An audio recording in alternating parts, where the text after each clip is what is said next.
I'd like to sponsor the Shmuz. My wife and I would like to sponsor the Shmuz in honor of my daughter's upcoming wedding. May the young couple be zocha to build a bayis neman v'Yisrael. Vayera el Avram el Yitzchak el Yaakov v'kel shakai u'shmi Hashem lo nadasi lahem. Hashem tells Moshe Rabbeinu, I appeared to Avram, Yitzchak, Yaakov with the name Kel Shakai, one of the names of Hashem, which demonstrates a certain element of Hashem's showing himself in the world. Ushmi Hashem lo nadati lahem, but the name Hashem I did not reveal to them. They knew me as Kel Shakai, they did not know me as Hashem. Now the names of Hashem are very, very important because they reveal to us the manifestation that Hashem shows in this world. Hashem exhibits himself kaviyachol in different ways. The name is particular because it defines the essence of the way that Hashem is revealing the character traits, the midos that Hashem is revealing. Hashem said to Moshe, you are going to have an opportunity that Avram and Yitzchak, Yaakov did not have. Because the name Hashem I did not reveal to them. Rashi explains, what is this mean? The name Hashem is Neman la'amez devarai. I fulfill that which I promise. Kel Shakai is a certain power, but Hashem fulfills the promise. I promised them, I didn't quite fulfill it. I couldn't fulfill it, says Hashem. But you, Moshe, you're going to see me in a different light because I'm going to fulfill my word to you. But Rashi makes a very significant observation in the pasuk. Lohodati en kasiv kana didn't say I didn't tell them. Nowhere does the pasuk say I didn't tell them the name Hashem. Obviously, I told them that. They knew that was one of my character traits. Elolonadati, I was not revealed. Lo nikarti lehem, I wasn't recognized to them. B'midas amitis shili, they didn't recognize me. Granted, they knew it. Granted, they understood that one of the midos of Hashem is that Hashem fulfills that which He promises, but they didn't experience it. They didn't recognize it. You, Moshe Rabbeinu, are given an opportunity that the Avos didn't have. Okay. Now, if we were to, in a very, very small, self-contained unit, define Hashem, we would probably use three criteria. Hashem is all-knowing, Hashem is all-present, and Hashem is all-powerful. If you get those three, you have enough that you're certainly not an apikoros, you're certainly in the geder, in the parameters of one who is a mamin. Now here's a very simple observation. There's another character trait with which Hashem runs the world. Hashem fulfills His word. Avram knew that, Yitzchak knew that, and Yaakov knew that. So what is Rashi telling us? Rashi is saying that Hashem says to Moshe, you have an opportunity that the Avos never had, because you're going to experience it. You're going to live it. I told it to, you're going to actually live it. I'd like to ask the following obvious question. What difference does it make? Avram, Yitzchak, and Yaakov were very intelligent human beings. They understood very clearly that one of the midos of Hashem is that Hashem fulfills that which He says. So they didn't live through it. That doesn't mean they didn't understand it. You do not have to climb up a very tall building, jump off it, crash to the basement below to understand that it hurts when you fall from a high distance. You can know things without experiencing them. So why is it that Hashem says, you, Moshe, are given an opportunity that the Avos didn't have? You could experience my paying back. They couldn't. You're going to be zocha to see things, understand things, reach levels that they couldn't. It doesn't seem to make much sense. Knowledge is not limited to experience. Therefore, the Avos could have, should have known as much as Moshe. Yet Rashi is telling us here something very, very deep. So I'd like to see this evening if in fact we can better understand exactly what Rashi is telling us. And let me begin with the following observation. The single most difficult challenge to the human, in fact, the one most guaranteed impossible challenge to the human, is to understand God. By definition, Hashem is incomprehensible to the mortal, limited human mind. By definition, Hashem has no beginning and no end. We mortals cannot fathom that. There never was a beginning to Hashem. There never will be an end to Hashem. Hashem fills every particle of physicality, but is limited by nothing. He is all over but can't be seen anywhere. Hashem is boundless, limitless. Any definition of Hashem, any accolade that you give to Hashem is limiting and by definition incorrect. Hashem is clearly beyond the human capacity to relate to in any sense, understand in any way, and the best we can come to is a false misunderstanding of Hashem, because Hashem is so beyond the human capacity to understand that it is literally impossible for the human to do. However, we have two separate mitzvahs asayis, and maybe a third, that circles around this very particular point. There is a mitzvah asay that we state twice a day in Shema, ve'ahavata es Hashem elokecha. We're obligated to love Hashem. If you don't know Hashem, you can't love Hashem.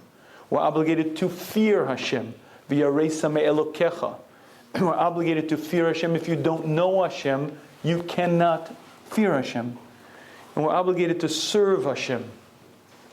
And serve doesn't just mean do the mitzvahs. Serve means with all of your heart. And again, these mitzvahs are predicated upon an understanding of God. Yet again, the problem is, how do we human beings do that when it's so beyond any physical capacity of the human? And I'd like to share with you something that the Mesilas Yesharim says as a basic. He explains as follows. The job of the Jew is not to understand Hashem. The job of the person is not to try to fathom deeply into God and God's nature and how God runs the world. Rather, he says, our job is very different. Our job is to break all of the mechitzos hamafsikos, all of the heavy cloaks of physicality that interrupt between me and Hashem. And if I could break through these bonds, if I could get past these limiting cloaks of physicality, intuitively, instinctively, I would be drawn to Hashem like an iron to a powerful magnet. The reason for this is that I am comprised of two components. There's a nefesh abahami within me, physical desires, base needs, and there's also a seichel, a pure neshama. And the neshama with which I was created intuitively, instinctively knows Hashem. The neshama is limitless, boundless, and the neshama lives on long after the guf dies. The neshama relates 100% to Hashem because the neshama is from the same ilk on a much demuted level, but of the same sort of similar type, and the neshama yearns for a relationship with Hashem. If I could stop the pull of physicality, if I could stop my guf from interrupting, then my neshama, that part of me, will be drawn to Hashem, pulled to Hashem. I'll sense Hashem's presence clearly. I'll fear Hashem in the sense of the awe, the magnitude, and I'll love Hashem with a passionate, powerful love.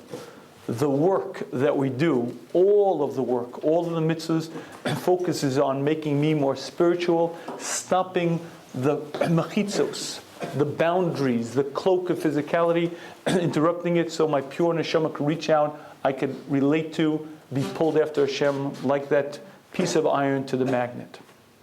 Now, with that being said, I'd like to share with you that there are 5 levels to yiras hachet.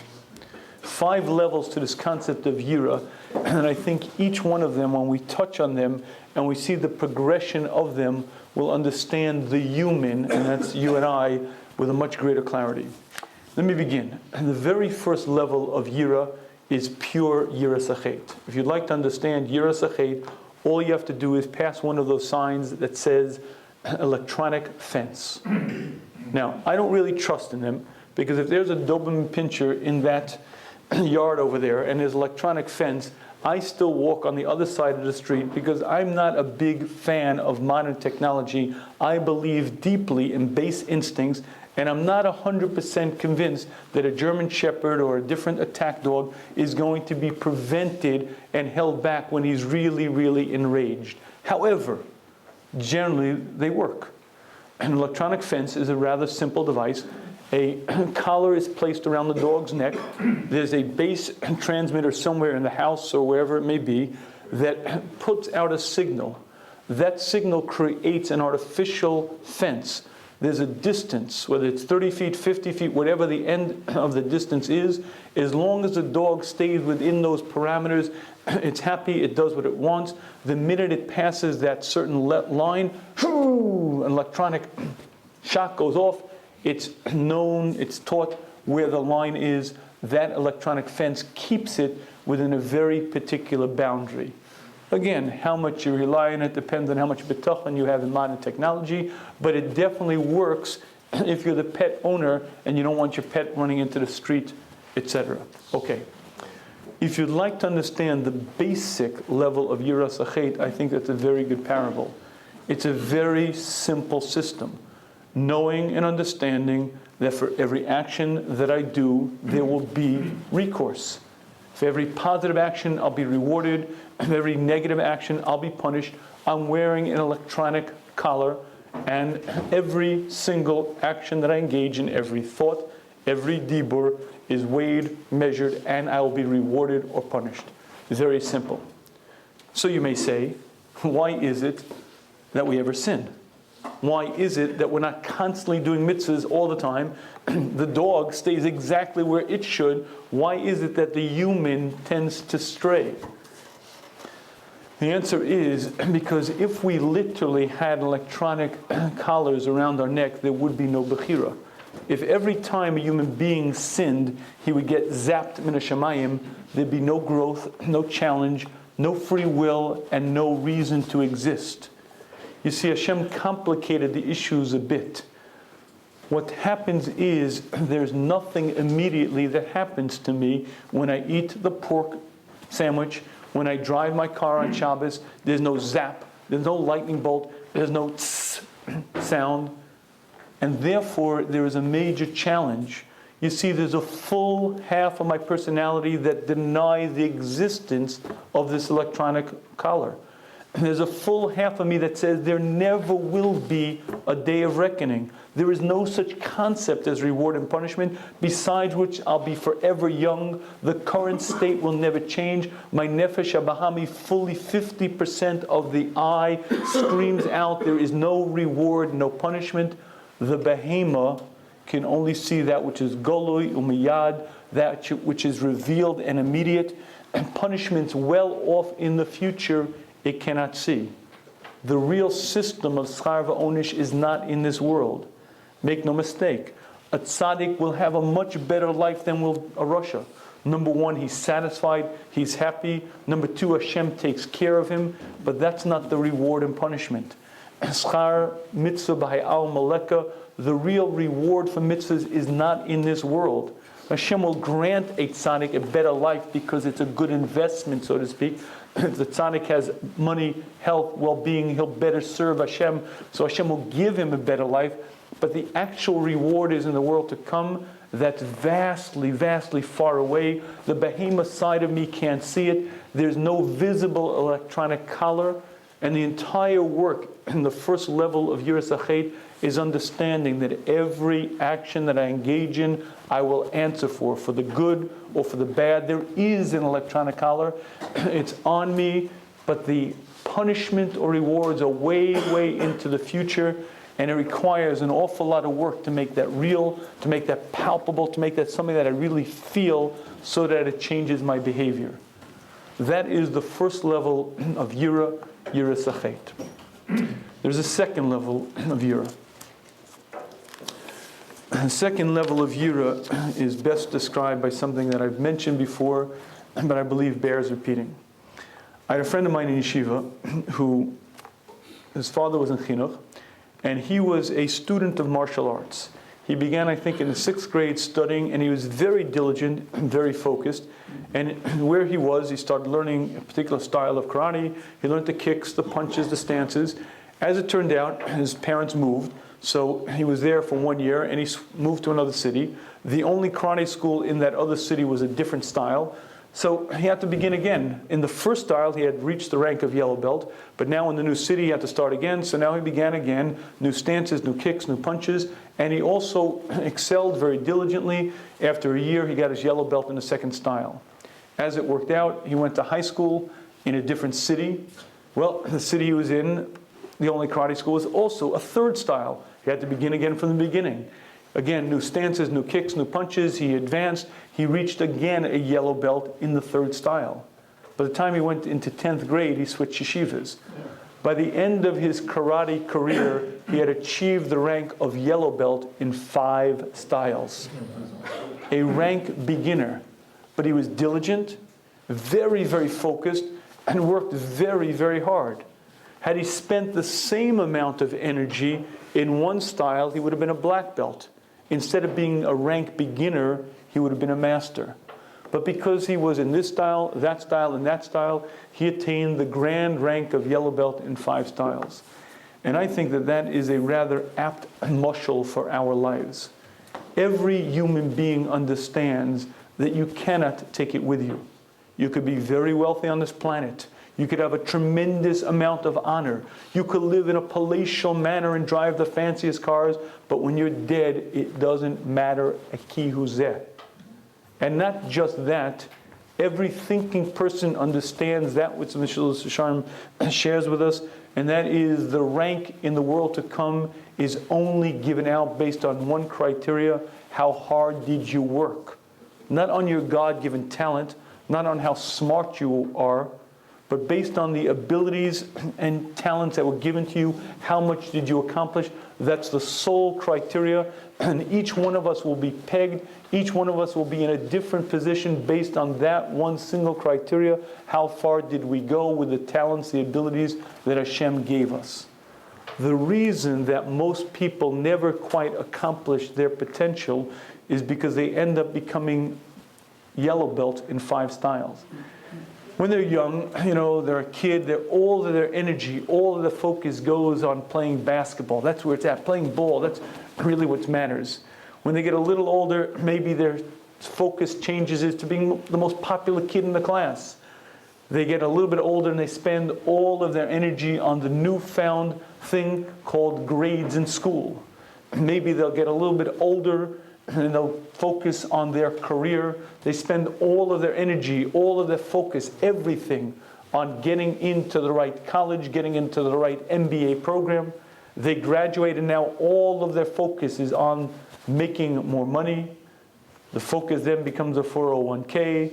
Then the focus becomes which nursing home I'll be in.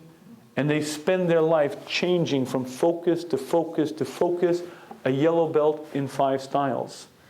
What the Mesilas Yesharim tells us in very clear terms is we were put on the planet for one purpose: to grow, to accomplish. At the end of my day, I will be ranked, but not based on money, not based on awards, based on one single criteria: how far did I go, how much did I accomplish, how much of a mensch did I make myself into, how much Torah did I learn, how well did I daven, how much of a Yerah Shamayim did I make myself into, and my position will be exactly pegged based on that. Many, many people will be far greater than I, many, many people below, but the only criteria is how much effort, how much energy you put into that. And when a person understands that clearly, visually, right in front of their eyes, they reach the second level of Yira. It's a level of Yira because the behemoth screams out, it's false. I will never die. If I'm now 22, I will be 22 forever. I'll always be young and healthy, and the concept of the world to come cannot exist. Because in the world of the behemoth, in the world of the animal soul, there is nothing other than instincts, desires, the physical world. Anything spiritual can't exist, and the current situation will never change. Hence, many, many people end up being a yellow belt in 5 styles because their life brings them to different realizations. They work very diligently at that new realization, very diligently at the new one when that one changes. But the key to success in life is to understand I'm put on the planet for a reason. My measure in the world to come for eternity will be based on that reason. How hard I work, how much I focus on it, is the amount of honor, respect, and cover that I'll have for eternity based on what I made myself into. It requires an awful lot of work to get that level of yira. Why? Because again, a full half of my personality denies it, and it's very much based on the future and very far away. But that is a second level of yira, understanding that who I am for eternity is based on what I accomplish, what I do here. But there's a third level of yira. And before we touch on the third level of yira, let me make one simple observation. Level 1 is understanding that every action I do has a recourse I answer for. Level 2 is understanding that my level in the world to come is based on what I do. Do you notice that in level 1 and level 2, there's not a mention of HaShem? God isn't relevant in those two levels of yira. You see, those levels of yira are very, very basic, very, very tangible, solid. It's not dependent upon my relationship to HaShem. It's not based on that. Obviously, that's ultimately the goal. But the levels of yira do not need HaShem to be in my mind's eye when I'm working on them. They're on some level not dependent on that. But level 3 is a much, much higher level of yira. That's already a level of yiras shamayim, where HaShem ventures into the picture, where HaShem is already part of my reality. And the best way that I could be Messiah, the third level, is the following. I was in Atlantic City a couple of years back, and there was a convention that I was attending, and they particularly, this is very well plotted out, the only way to get to the convention is to walk straight through the casino, because what they're hoping is that you will spend your time and money along the way. In any case, that wasn't where I was spending my time and money, but I did have some time before I was supposed to be where I was supposed to be. And I noticed there was a fellow, one of the gentlemen working there at the blackjack table, one of the tables, I'm not really familiar, and no one was at the table. So I do like to find out about the world. So I sort of walked over there and began speaking to him. And I sort of mentioned, it's kind of almost sad. Look at these people spending money that they can't even dream of paying back. And we got into a long conversation about what was going on. And my interest was to get his perspective on people destroying their lives through gambling. And it was a very interesting conversation. And I found it very eye-opening and very open. And it lasted a while. After the 20 minutes or longer that the conversation took, just as an act of gesture, I wanted to thank him. So I sort of raised my hand, thank you. And when I raised my hand like this, I thought he was bitten by a snake. He jumped back.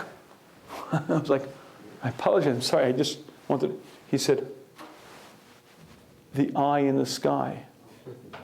And then he explained to me, one of the great fears of the house is that people who are dealing are going to pass chips to customers. A $500 chip, a $1,000 chip. And the way you pass a chip is by handshaking. The eye in the sky is watching all activity. If he shakes a hand, he could lose his job. When I put out my hand, he jumped back like he was bit by a snake because his job was on the line, because he was being watched. The eye in the sky. And that, my friends, is the third level of yira. Knowing and understanding that from a distance, from up in Shemayim, HaShem is watching. Every action, every conversation, everything that I do, HaShem is watching from a distance, from above. There's an eye in the sky. And that's something that is a level well beyond level 1 and level 2. Because it requires identifying something beyond every human experience. You see, before in my life, I've fallen and smashed my foot. So I can understand pain. I can understand that if I eat a cheeseburger, Hashem is going to punish me, and I will feel pain because of that, because that's something I relate to. But you see, there's nothing in my human experience that relates to or talks to me about Hashem. Hashem is boundless, limitless, and beyond all physicality, and every particle of my being Every particle of my nefesh bahami screams out, there is no Hashem. And every experience that I've ever had denies Hashem. And therefore it's very, very difficult for me to reach this third level and to understand that someone is watching, someone is there, someone is constantly observing me. And I dare say, as an observation, if you've ever had a dog, you know that if you feed the dog, give the dog water, take care of the dog will build a very real loyalty to you. The dog will be attached to you. It'll come in, you could train it to bring your slippers, you could train it to be a very, very loyal pet. But I want you to imagine for a minute the following. Imagine that you got a brand new puppy, and you put it in a room, and each night while it was sleeping, you brought it water and food, but you never allowed the puppy to see you. You put the water there, you put the food there, you made sure the cage was warm and dry, and everything was proper, but the dog never saw you, and it grew up. And at the age of 2 years old, you appeared to the puppy, and you said, "Hi, dog, I'm your master." What do you think the level of attachment that dog would have to you? It wouldn't know you from any other occupant of the planet, because it didn't see you. If you feed the dog, it understands that you're its master. If you take care of the dog, it builds a loyalty. But the dog cannot relate to something that's not right there, that's not golui umiyad, not revealed, not present. And therefore it's very, very difficult for us human beings to understand that Hashem is A, watching, B, involved in my life. And it takes an awful lot of stepping out of my current reality to understand that the food put there is put there by my master. Understanding that there's a master to this universe. But after a while, when it's just sort of things kind of work out that way, things just happen to work out. I get the right job, and I meet the right person, and I marry the right person, and I have children, and it's just a whole string of constant coincidences. It just always seems to be there.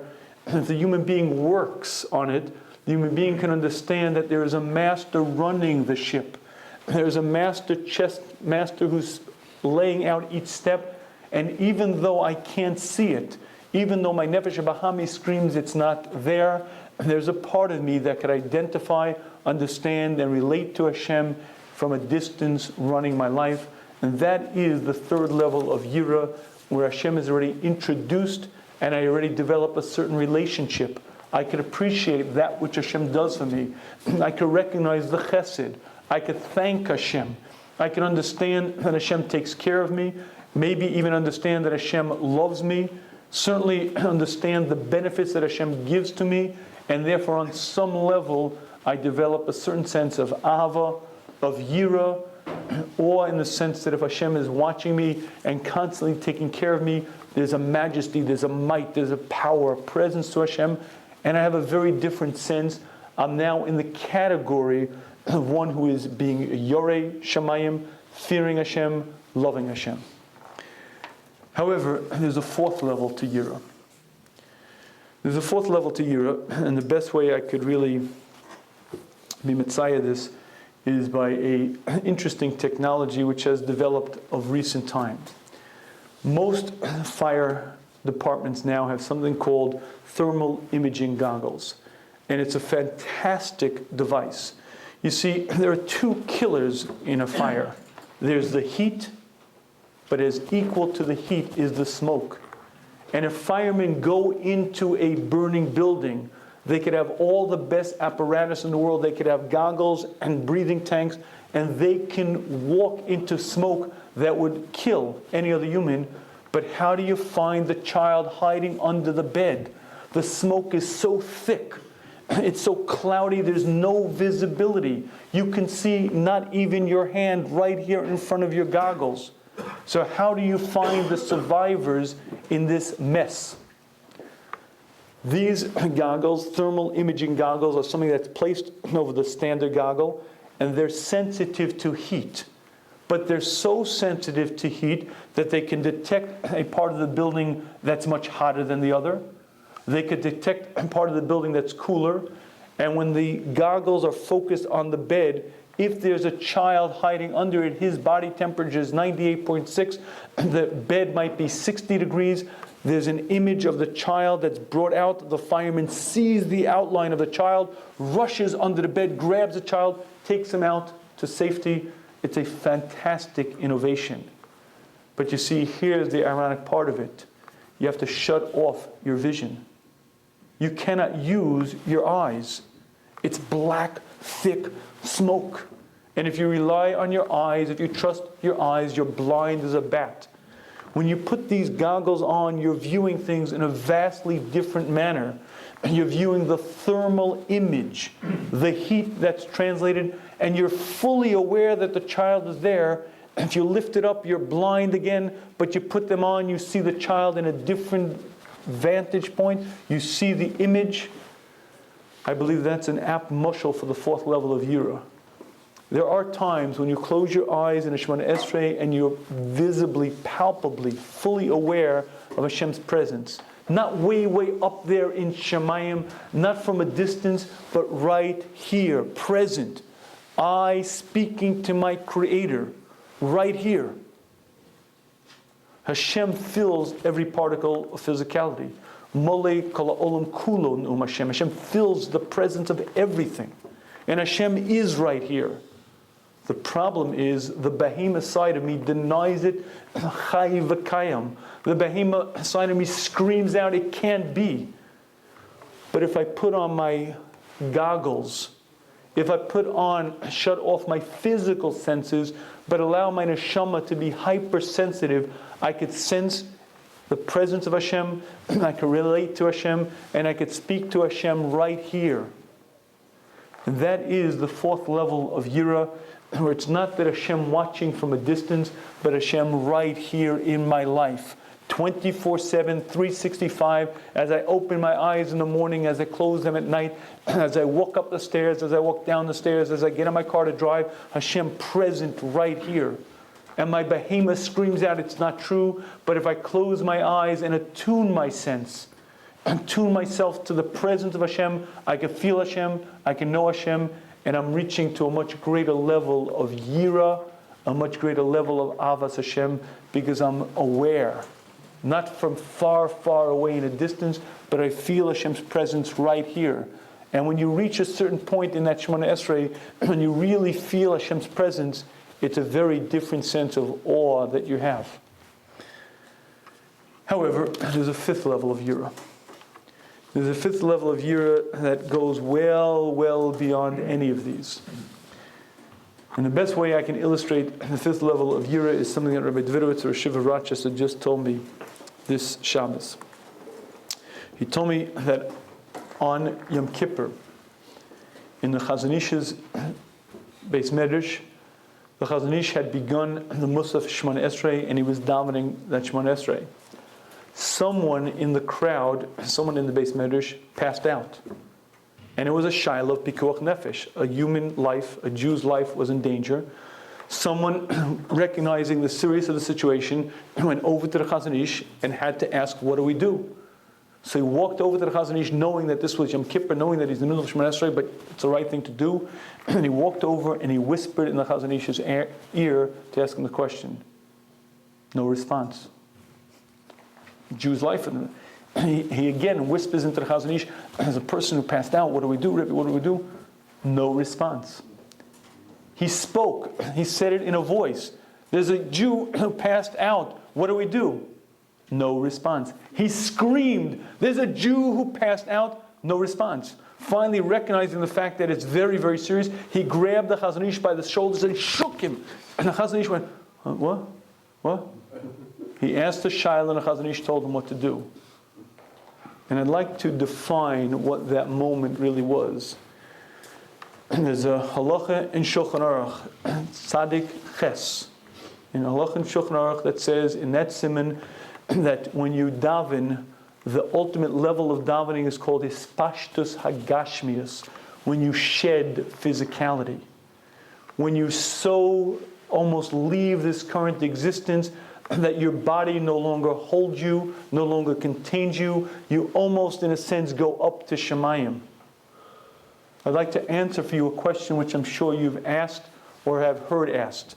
The Mishnah in Brachos tells us that the Hasidim Arishonim would prepare themselves for an hour, daven for an hour, and then delay for an hour afterwards.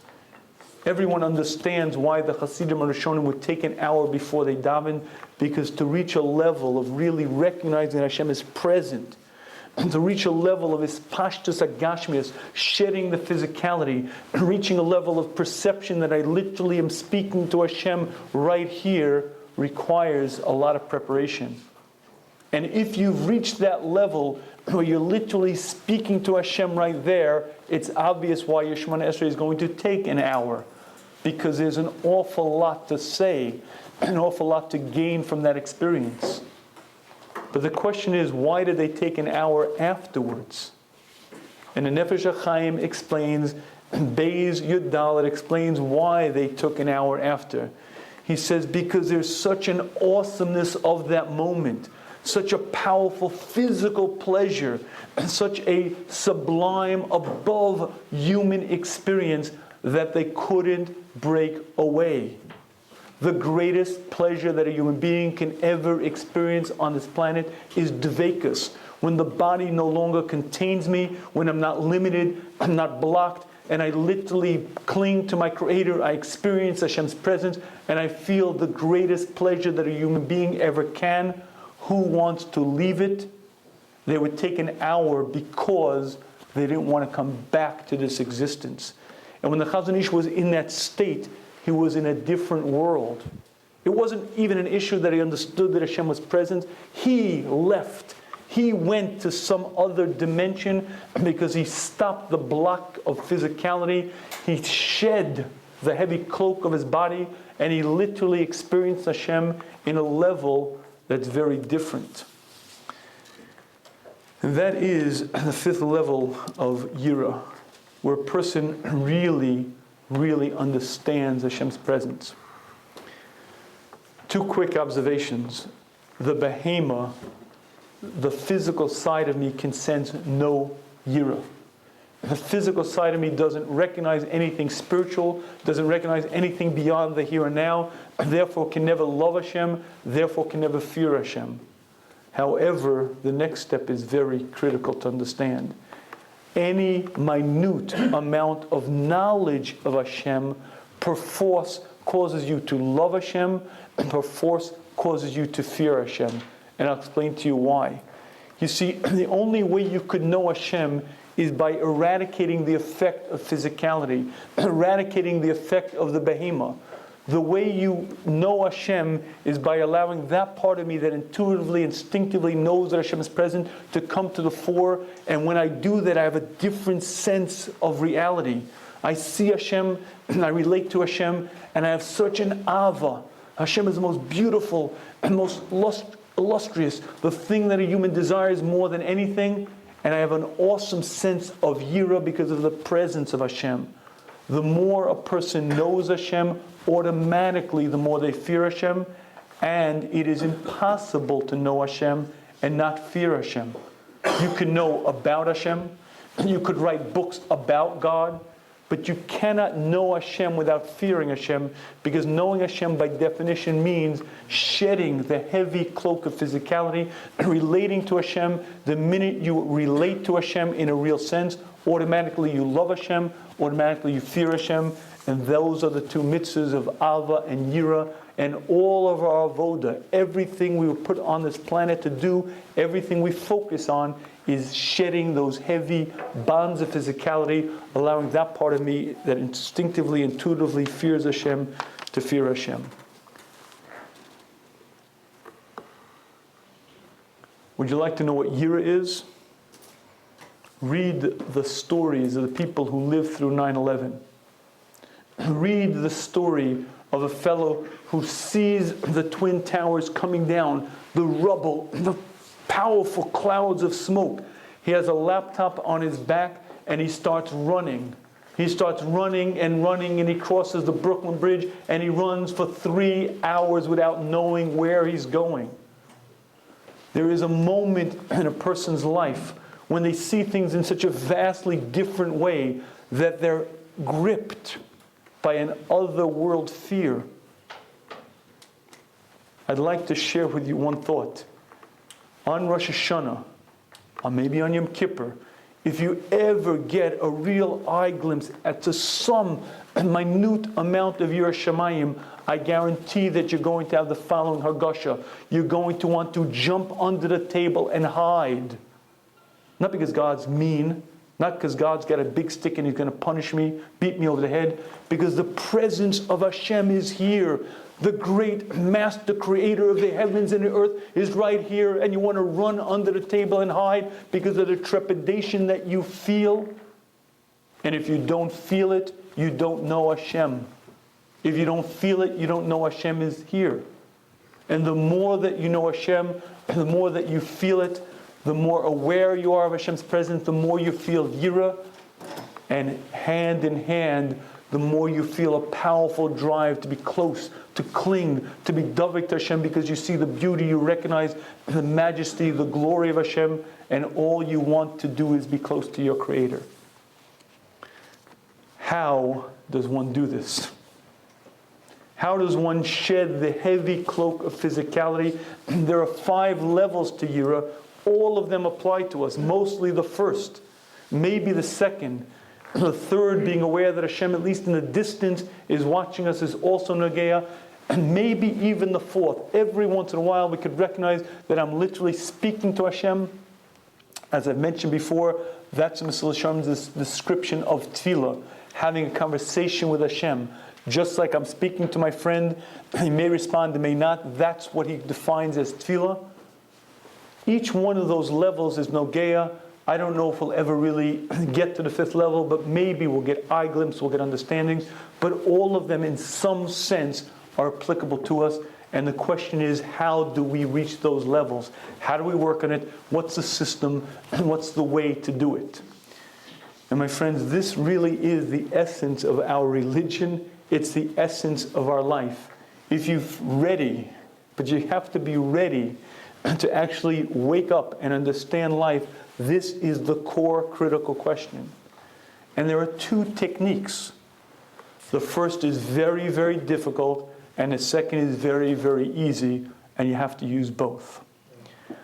The first technique is what we call madrega-based. Madrega-based means, quite simply, the more you learn, the more you daven, the more you work on your midos, the more the balance changes. You see, your behema becomes weaker and weaker. The seichel, your neshama, becomes stronger and stronger. You become, instead of 50-50, you become 60-40, 70-30, 80-20. You reach a point where your seichel is so strong that you experience Hashem right there.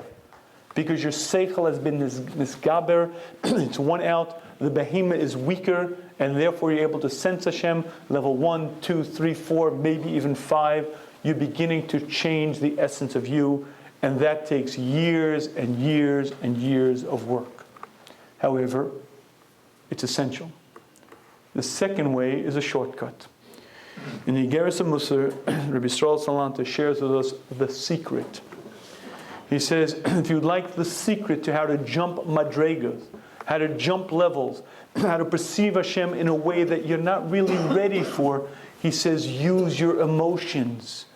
Use those powerful forces of Hargasha, of feelings, because those will catapult you. I'll explain to you what he's saying.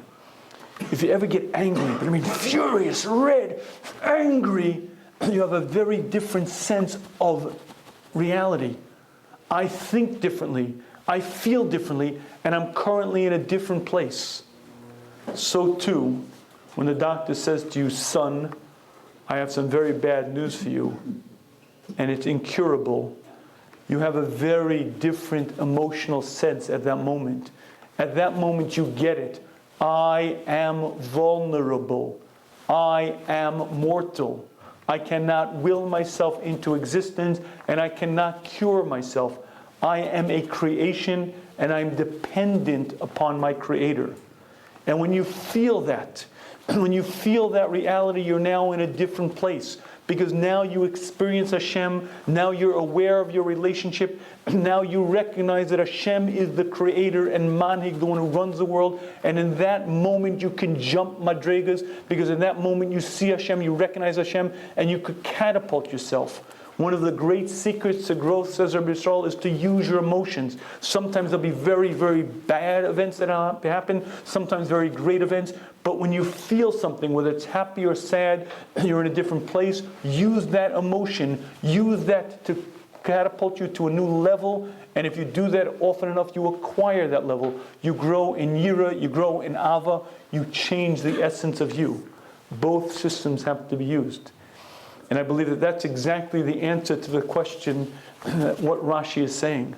You see, Avram, Yitzhak, and Yaakov did not experience Hashem in the following way. Hashem promised them, but Hashem never delivered that. Moshe Rabbeinu was being given the opportunity that they didn't have. Hashem was going to show him the delivery. And when you live through the delivery, there's a different experience, a different emotionality. You see the salvation, you say Hallel. When the Klal Yisrael sung Shira Alayam, it was an emotional high that catapulted them well above their madrega. They saw the Yeshua, they screamed out, Hashem, thank you. And that emotion allowed them to sense Hashem, relate to Hashem, feel Hashem to an extent that the Avos didn't, because the Avos never had that experience. Says Rashi, they knew Hashem, but they didn't experience Hashem. And if you don't experience Hashem, you don't really know Hashem. You don't have the resulting Ava. You don't have the resulting Yira. Moshe Rabbeinu, you're being given an opportunity that the Avos didn't have. And I think this Yesod is a very, very critical one to success in life. Because at the end of the day, Madrega growth is very, very difficult. To set up another Seder, to really learn another 5 minutes or even 10 minutes, to work on my midos, to work on davening, to work on being a mensch, requires an awful lot of dedication, and the growth is very slow. But the second system of using your emotions, catapulting yourself in that moment when you feel something different, you recognize Hashem, and locking that in is a powerful shortcut that allows you to jump madrega, and if you use it often enough, whether it be for the bad, whether it be for the good, you grow and you grow, you sense Hashem's presence, you're aware of Hashem's presence. Initially it's level 1 where you just understand that there's punishment and reward. Eventually it gets to a higher level. Eventually you get to see that Hashem from a distance is watching. Even more than at a certain point you get to understand that Hashem is right there.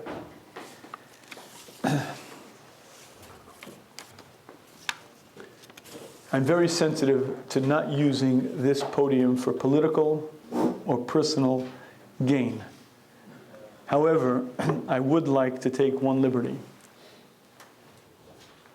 When you're young, you make the assumption that, of course, I'm going to get married. Question I'll find my Bashar, no question about it. But as you get on in life a bit, you find that it doesn't always work out that way. But you get married. And then you make the assumption that everyone assumes, of course, now that I'm married, of course I'll have children. It's a given. Maybe a question of quite how many, but it's a given. But then again, you look around and you see that not everybody has children. And then even when you recognize that you've had children and you've been blessed, you then recognize the next step. Everyone assumes that my children, they're going to be great. They're going to go in the way of their father and mother. They're going to go in the way of Derech HaTorah. They're going to give me such nachas. Every father has a dream, and you look around and you quickly see it doesn't always pan out that way. And even if you're zocha, that your child taka goes in the path, really is a credit, and somebody gives you nachas, you next make the assumption that they're going to find their bashert in the right time. And again, you find it's not so simple. And I find myself in a very interesting position. Every one of those steps has been delivered to me. And I'd like to use this podium and this opportunity to make a public declaration of my Hakaras HaTov in the name of my wife and myself to our Creator, the one who made us, who runs this world, who brought us to this point, where we're now, Mitzvah Hashem, going to bring our daughter to the chuppah. And none of those steps can be or should be taken for granted, because they're not. And the reality is that when a Jew experiences a milestone in their life, the only thing that is wise to do is to lock it in, to recognize exactly all the intricacies of Hashem's involvement, to recognize all the steps that had to come into being, and to, with a full voice, sing out the praise of Hashem, recognize a tremendous hakaras hatov, and use that moment to thank Hashem and appreciate that which He's been given. And again, in the name of my wife and myself, we'd like to do just that, to thank Hashem and recognize this tremendous gift of being able to bring one of our children to the chuppah. I think there's a tremendous lesson to learn from this Rashi. 5 levels to Yira. The first is very, very difficult. The next time you stub your toe and you say, ouch, use that. Don't waste that opportunity. Use that and say, Mr. Behema, did you like that feeling? Did it feel good to you? Well, I have some news for you. We're in this together. And if I continue doing what I'm doing, I'm going to feel a lot worse than stubbed toes and bruised shins. I'm going to feel pain that's powerful and searing. And the next time you feel pleasure, the next time you enjoy a moment, say, Mr. Behema, wake up. Don't you feel that pleasure? There's a world to come that lasts for eternity. I will enjoy there forever exactly what I've accomplished. And the next time you get dissed, the next time when your buddy gets the promotion and you don't, when he gets the corner office and becomes your boss, and you feel this anger, this jealousy, say to yourself, Nar, this is a temporary world. It's so foolish. It's so passing. Don't I get it? Those guys sitting next to me in shul are going to steig. They're going to grow. They're going to tower over me in the world to come. What's wrong with me? Those guys who I went to yeshiva with are growing and accomplishing. They're going to be sterling, powerful giants, and I'm going to be a Lilliputian. And when you feel that, use it as an energy source. Use it as a power. Because the first 2 levels of Yira, number 1, like that electronic collar, and just knowing that there's punishment. And level 2, understanding that my placement in the world to come is based solely on my effort, are very, very behema based. They're very tangible, and you have to use real Olam Hazeh type of examples to make it real to me. But it's level 3 that the real action starts at, because it's level 3 when God is introduced into the picture. You see, level 3 is understanding when those strange coincidences happen to turn out. And say to yourself, what's pshat? Stop lying. Stop telling me nonsense. What happened? How did it work out? How did it just happen to be that the right guy at the right time said the right line? How did it just happen to be that this event happened, this event happened? What does it mean? It means that someone's running this world. There's a hand, there's a master, there's an eye in the sky. Think it through, work it through, feel it. And when you feel it, you begin to understand that Hashem is present at a distance, but watching and arranging for my food and my sustenance and the economy and my health and everything else. But you also have to feel the 4th level. The 4th level is when you put on your thermal goggles and you really sense Hashem's presence not up there in Shemayim, but right here. Maybe it'll only be on Rosh Hashanah. Maybe it will only be on Yom Kippur. But it could be on a Shabbos and it could be on a Tuesday evening, Shemona Esrei. If you shut out the world, shut out the physicality, and just speak to your Creator in your mother tongue. Speak to Hashem and ask and beseech and implore. And the best time to do it is when you're in deep, dire straits. When you really don't know how you're going to pay your mortgage. When you really don't know how you're going to pay your electric bill. And you turn to Hashem and you say, Hashem, help. And that reaching out is not up there in Shemayim. That reaching out is to Hashem right here. You have your thermal goggles on and you sense Hashem's presence. You catapult yourself. You jump madrigas and you reach a whole different level of understanding. And if you really, really work and you really, really engage the midah of simcha, of joy, And maybe it's only at your son's bar mitzvah, maybe it's at your daughter's wedding, when you're dancing, and you could at some level attain ispashtus, agashmius, shedding of physicality. You sense Hashem's presence, and it's a different experience. It's an experience of knowing Hashem is right there, but knowing the majesty, the glory, the awe, the essence of Hashem.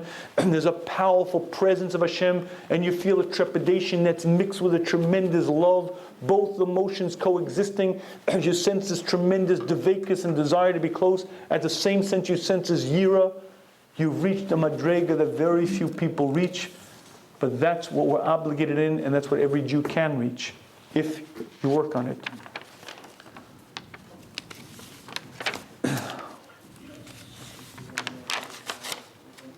Many people have asked the following question. Why daven in Cheshvan?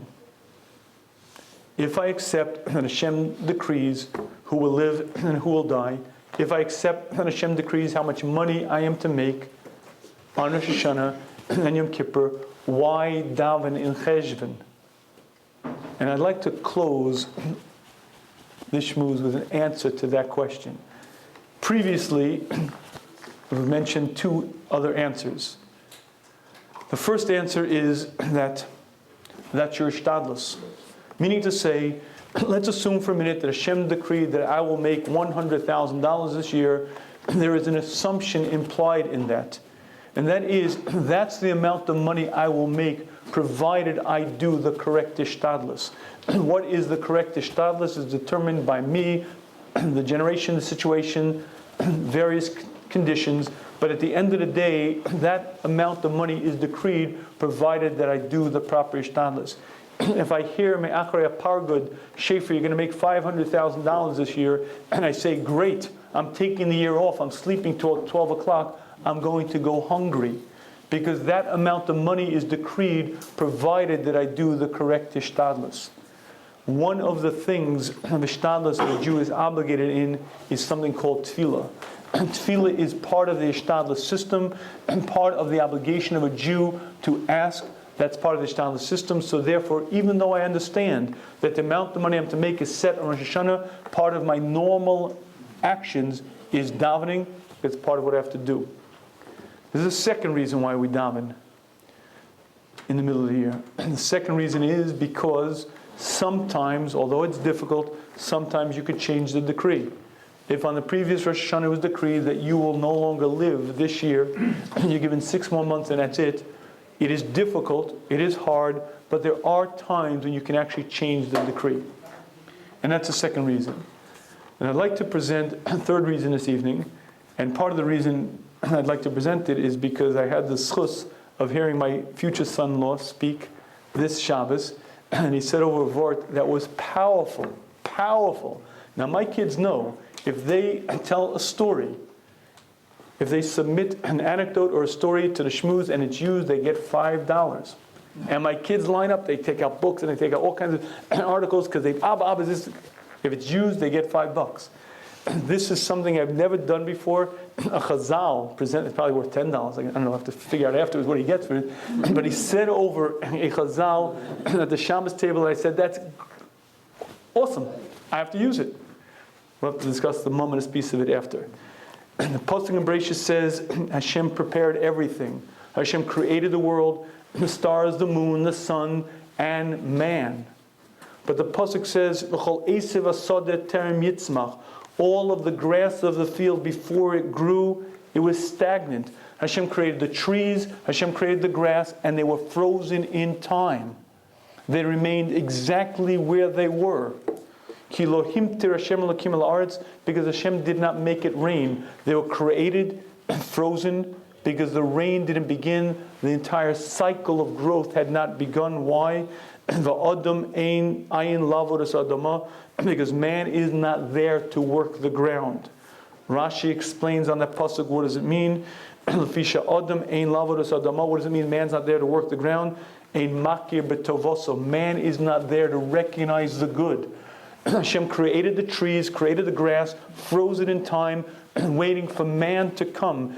Because only when man comes is it worth allowing the process of growth and decay to go on, because only then man is there to recognize the good. Therefore Hashem held back the rains until man came. But there's one more step that Rashi adds to that. Man recognized Tovasan v'yodei Hashem tzarach l'olam. Man recognizes the good and understands that the rains are necessary for the world. V'hispalel aleihem, and davened for them. Hashem waited. Hashem created everything, held back the rain until man could recognize something is lacking from the world. Then man will ask for it. Then Hashem will bring it. My son-in-law, future son-in-law, asked the following question. I understand why Hashem froze everything in time. Because man has to be there to understand what rain has to do. Man has to be there to recognize the good. But why does man have to daven? Freeze the plants in creation. Wait till man is created. Once man is on the scene to recognize it, then Hashem should make it rain and everything should happen. Why does man have to recognize the need, then daven, then Hashem does it? And he said a fantastic answer, because only when man davens does he appreciate the good. And my friends, I'd like to share with you, I think it's a devar emes. Meaning to say as follows: there will be many times when you'll be granted much good in the year to come. You'll be standing on Rosh Hashanah and Yom Kippur, and Hashem will say, you're zocha to tremendous good, success, well-being, everything. But it's incumbent upon you to recognize it, and oftentimes Hashem will hold that back until you ask. Why? Because until you ask, you don't recognize that it comes from Hashem. Until you ask, you don't recognize that it's all biyad Hashem, and therefore Hashem will suspend it, hold it in abeyance until you ask. Because it's only through that process of asking and then having it granted that we recognize that it's Hashem from a distance, Hashem from close, Hashem right there. And one of the great tools that we have to actually create a relationship with Hashem, fear Hashem, love Hashem, is a system called tefillah. Because when we're lacking and we request and our requests are granted, we get it. We wake up from our slumber, the behemoth has nothing to say. Mr. Behemoth, what's the answer? The doctor told you there was no cure. The economist told you it was all over. All odds told you it would never happen. Yet you asked, you requested, it was granted, and you've succeeded again. Mr. Behemoth, what do you answer? The answer is there is no response. It's Hashem. And when a person does that, they see the Yad Hashem, they recognize Hashem's presence, and they grow. Hashem grant us the wisdom. Hashem grant this young couple Hatzlach and Bracha. We celebrate the next Simchas in Yerushalayim. Hav Nuya.